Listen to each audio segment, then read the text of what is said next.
Fernando Nakagawa já está aqui no estúdio para explicar um pouco a reação que o mercado pode ter. A gente até viu que hoje a Bolsa caiu, o Naka vai trazer os detalhes disso, com esse fortalecimento, digamos, do nome de Fernando Haddad para Ministério da Fazenda. Parte do mercado até já se acostumou, né? Ele não tem mais jeito. Sim. Mas tem uma parte do mercado que ainda faz uma resistência, né, Sim, Naka? Márcio, você tem total razão, porque de fato uma parte do mercado já entendeu os sinais políticos lá vindos de Brasília, que são muito fortes, e indicam essa possibilidade que parece crescente. Muito boa noite a você, Márcio. Boa noite. E, de fato, o que a gente tem ouvido no mundo financeiro, no mundo econômico, é uma compreensão melhor de quem é Fernando Haddad, de quem é o provável ministro da Fazenda a partir de janeiro.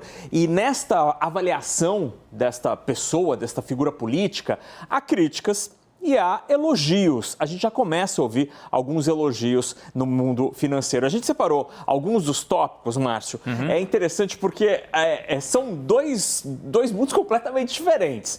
Então, do lado do Márcio ali, estão alguns dos pontos ouvidos entre os críticos. Eu ouço muito, esse é o principal ponto, que Haddad é muito mais político do que técnico. Aí você pode dizer, mas é importante ter um político para negociar reformas. É verdade. Mas a mesma pessoa, o mesmo pessoal que critica, diz assim, mas o Haddad não tem tanta capacidade política de negociação no Congresso, por exemplo, como teria, sei lá, Rui Costa. Então, há críticas sobre isso. Também há críticas sobre como ele entende a economia. E aí a crítica ele seria pouco liberal em termos econômicos.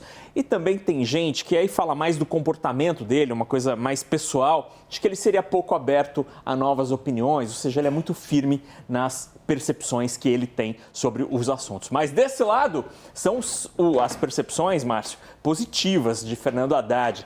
E muita gente tem elogiado, inclusive quem não gosta muito dele, assim, em termos políticos, que criticava a possibilidade, muita gente tem torcido ali, mudado o discurso e dito, olha, realmente ele tem afirmado com muita assertividade a prioridade à reforma tributária, isso é bom, isso é importante.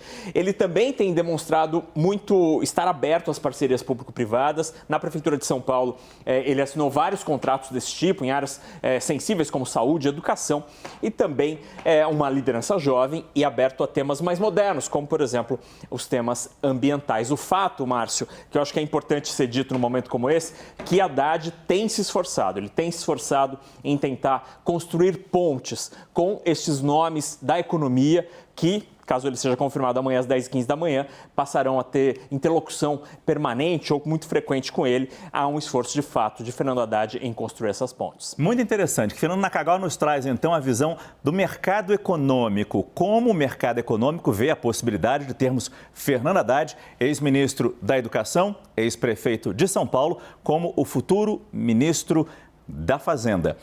E o Pita agora vai nos mostrar qual é o peso político disso, qual é a percepção da política com a possibilidade de Haddad na Fazenda. Tem uma preocupação nítida, Márcio, de que, dando certo a economia, ou seja, se o governo de Lula conseguir bons resultados na área econômica, Fernando Haddad ganha força política. E vale lembrar que Fernando Haddad foi sempre um fiel escudeiro de Lula. Em 2018, assumiu o papel de uma candidatura presidencial bastante difícil e acabou sendo derrotado por Jair Bolsonaro, naquele contexto em que Lula havia sido preso depois da Operação Lava Jato.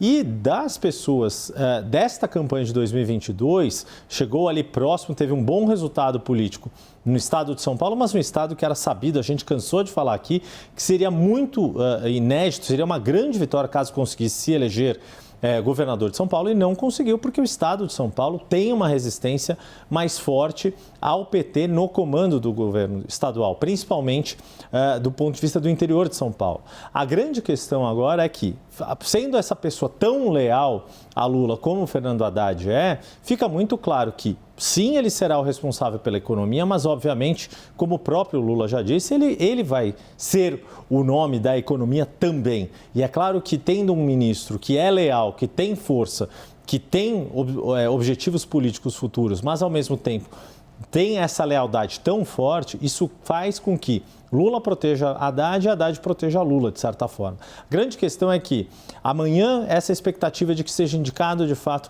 não só Fernando Haddad, a gente falou Rui Costa, José Múcio Monteiro na defesa, ou seja, pastas que praticamente são consideradas aquelas de Estado ou que dão o eixo central do que vai ser o futuro governo de Lula. O grande ponto é que consegue isso, a Daniela Lima mencionou mais cedo no 360. Fernando Haddad, daqui do PT de São Paulo, mas todos os outros nomes que estão sendo indicados para amanhã de fora de São Paulo. Rui Costa da Bahia, José Múcio Monteiro de Pernambuco, Flávio Dino na Justiça do Maranhão, de um partido aliado, ou seja, consegue sair um pouco desse PT-centrismo de São Paulo que muita gente critica.